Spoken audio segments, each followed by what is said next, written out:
Hi guys, welcome back to my YouTube channel. අද මං හදාගන්න යන්නේ බර්ගර්ස්. ඉතින් අපි බලමු කොහොමද ඉක්මනට කඩේ රාට බර්ගර්ස් හදාගන්නේ කියලා. අපිට මේ බර්ගර් එක විනාඩි 5න් 10න් with less ingredients හදාගන්න පුළුවන්. මං ඒකට මේ බන් එක අරන් තියනවා. මම මුලින්ම කරේ බන් එක මේ විදිහට half එකට කපා ගත්තා. ඊට පස්සේ මේ කපාගත්තු බන් එක පෑන් එකක දාලා දෙපැත්තෙන්ම රත් කරගන්න. රත් කරගන්න එක අවශ්‍යම නෑ. හැබැයි රත් කරගත්තොත් රහයි. ඊට පස්සේ බන් එකේ පල්ලෙහා කොටසට මම මේ විදිහට බටර් එක ඇප්ලයි කරගත්තා.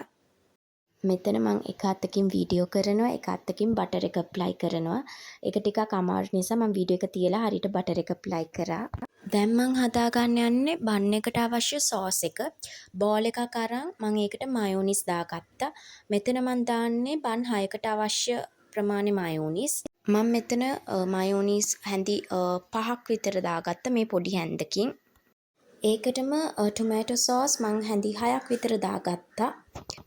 ඔගොල්ලෝ මයෝනිස් හැඳි 2ක් දානවා නම් ටොමැටෝ සෝස් හැඳි 3මාරක් 3ක් විතර දාගන්න.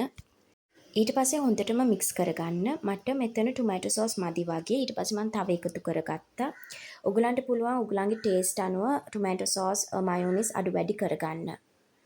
දැන් මං සෝස් එක හදලා ඉවරයි. ඊට පස්සේ අපිට ඕන වෙනවා බෝන්ලස් චිකන්. ඔයගොල්ලෝ බෝන්ලස් චිකන් අරන් ෆ්‍රයි කරලා නැත්නම් බේක් කරලා ගන්න පුළුවන්. මම මෙතන අද අරන් තියනවා කෝටඩ් චිකන්. මේ කෝටඩ් චිකන් තියෙනවා මීට් ෂොප්ස් වල විකුණන්න. ඉතින් මම මේක බේක් කරලා අරන් තියෙන්නේ. මේක හොයාගන්න බැරි නම් බෝන්ලස් චිකන් අරන් ෆ්‍රයි කරලා නැත්නම් බේක් කරලා ගන්න. මම බේක් කරලා ගත්තේ. දැන් ඒකේ චිකන් කෑල්ලක් අරන් දෙකට කපලා මෙන්න මේ විදිහට බන් එකේ තියලා ඒක උඩ අර අපි හදාගත්තු සෝස් එක මෙන්න මෙහෙම දානවා. ඔයගලන්ට අවශ්‍ය ප්‍රමාණය සෝස් එක දාගන්න පුළුවන්. ගොඩාක් වැඩි කරගන්නත් එපා. ඊට පස්සේ බන් එක වහන්න පුළුවන්. අද මං බන් 6ක් හදාගත්තා. මේකට ඔයගලන්ට තව සැලඩ්, ඔනියන් වගේ දේවල් එකතු කරගන්න පුළුවන්. That's it for today. I hope you enjoyed this vlog. Like, subscribe and share. Bye guys.